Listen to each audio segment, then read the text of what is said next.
Greetings, Panthers. It's Dr. Augustine again. Today we are going to look at applications of the ideal gas law. This is going to cover Chapter 6.5 Intro, and it's going to deal with density, molar mass, and molar volume in a gas. So the major topics are going to be molar volume at standard temperature and pressure. I mentioned that I was going to do this in the last video. I decided to put it off until this video. And then using the ideal gas law, we can derive a relationship between density and molar mass of the gas. So I'll show you how to do that. And then we'll take a look at just one example of a gas problem involving density and molar mass. So if you recall from the discussion earlier about Avogadro's law, we had this interesting relationship. Remember, Avogadro's law said that the volume is directly proportional to the number of moles. And we said it does not matter what type of gas you have, if you have the same number of moles, you'll have the same volume. Now that was only true at constant temperature and pressure.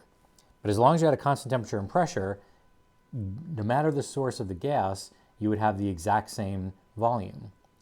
I said originally in that video, in the video on Avogadro's law, that I don't think that's an intuitive result.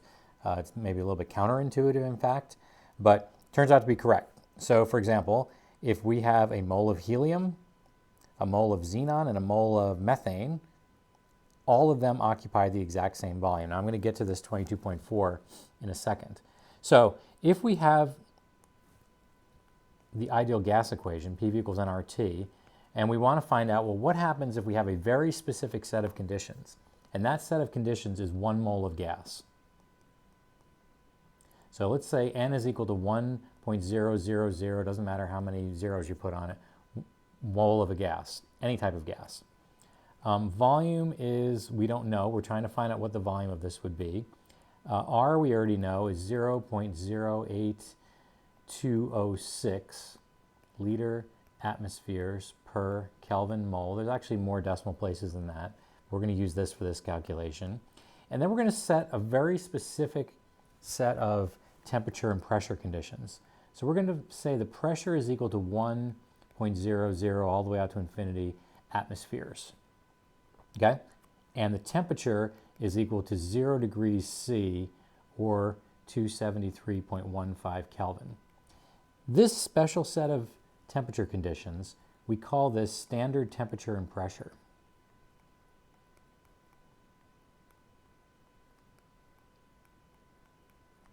Or the shorthand notation is sometimes called STP.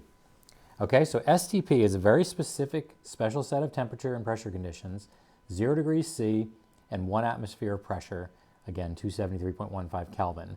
So whenever we do a calculation, sometimes the wording or the problem will say such and such occurred at STP, which means under these temperature and pressure conditions. So if we rearrange PV equals nRT and try to solve for volume, we get something like this. Volume is equal to nRT divided by P. And now if we plug in the conditions we described over here, under these specific set of conditions, 1 mole of gas, pressure 1 atmosphere, temperature 0 degrees C, we get the following.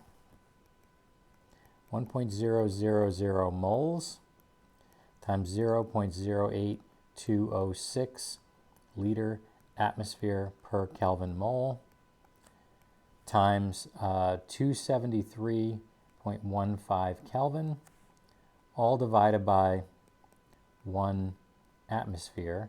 I've written 4 sig figs, but these are supposed to go all the way out to infinity. Mole is going to cancel mole, atmosphere is going to cancel atmosphere, Kelvin is going to cancel Kelvin, and my units are going to be left in liters, and this is going to give us 22.415 liters, or more simply, 22.4 liters. This is called the molar volume of gas at STP. So the important result here is, under these special conditions, 1 atmosphere pressure, 0 degrees C, 273.15 Kelvin, if we have 1 mole of gas, does not matter what the gas is, it will occupy 22.4 liters. So we call this the molar volume of gas at STP. This can be a conversion factor then. If we have a problem that we know is at STP, we can use 22.4 liters per every 1 mole of gas. and we can use that as a conversion factor in calculations, which will save us the hassle of trying to calculate molecular weights and all kinds of other things. Okay, so it's a very convenient unit, and STP is a common starting place for these types of calculations. To give you a sense for what this size is, this picture doesn't really give you much sense of this. 22.4 liters is about the size of a beach ball. The basketball is smaller than that. A fish tank would be another good example of something that's about that size. But I think a common beach ball is a good judge for you to say how big is 22.4 liters. So in that beach ball, you have about 1 mole of gases present in there. Okay, so that is molar volume at standard temperature and pressure.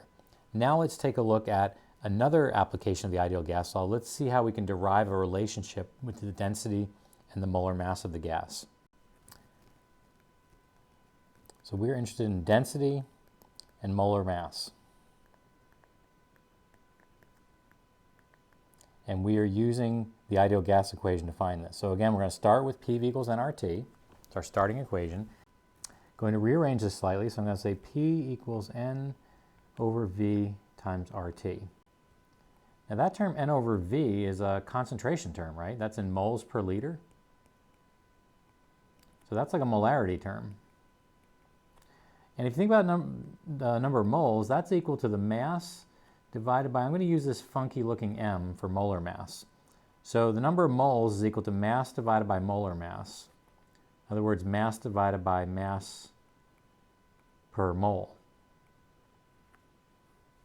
And that'll give you number of moles. So I'm going to plug that term into this equation. And now I'm going to get an equation that looks like this. P equals mass divided by molar mass times volume times RT. Now we have a new thing, the mass divided by the volume. You know that mass divided by volume is equal to density. So if we rewrite this, P equals D over funky looking M RT. And I can move the funky looking M all by itself on the other side of the equation is equal to density times RT divided by P. Okay, just recall what these terms are. This is molar mass. This is density. And we still have R, T, and P.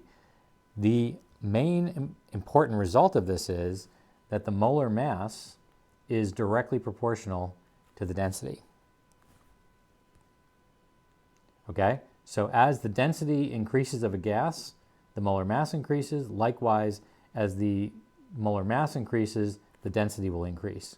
So we can write this equation in either form, either in terms of molar mass, which is obviously is this equation, or we could rewrite this as density equals to molar mass times P over RT.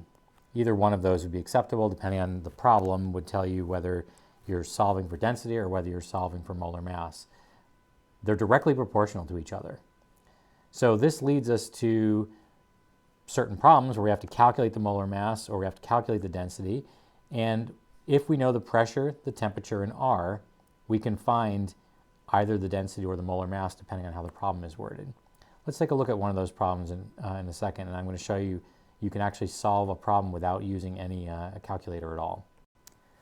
Here's an example of a conceptual problem which is involving molar mass and density. And you can see this says, which of the following gases will have the lowest density at the same temperature and pressure? So recall our equation that we just had a second ago. The molar mass is equal to the density RT divided by P. And this problem is now saying we have the same temperature and pressure. So in other words, these are all constants for these different gases. So we can do this without even pulling out a calculator. We know that the molar mass is directly proportional to the density. So we have 4 different options for my gases, and we can quickly just look up these gases at what types they are and what their molar masses are. This would be a good chance for you to just stop, think about this for a second, and then come back and we'll see if we can solve this. Okay, so the molar mass of fluorine is approximately 38 grams per mole. double the mass of a fluorine atom. The mass of chlorine is approximately 70 grams per mole. Mass of neon is approximately 20 grams per mole. And the mass of nitrogen is approximately 28 grams per mole.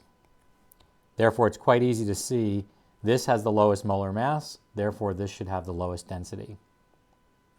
Lowest density. If we were asked to arrange these in terms of increasing density, we would have something like neon, nitrogen, fluorine, and chlorine.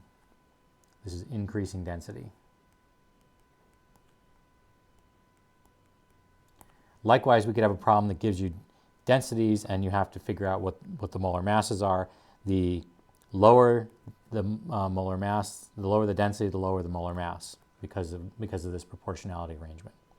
Okay, so we've just dealt with 3 different applications of the ideal gas law. The first one is we learned what the molar volume is at standard temperature and pressure conditions. We've actually learned what STP is. And then we've also learned the relationship between molar mass and density, starting with the ideal gas equation. PV equals nRT is our starting point, and we can finish with this. All right, thanks for watching.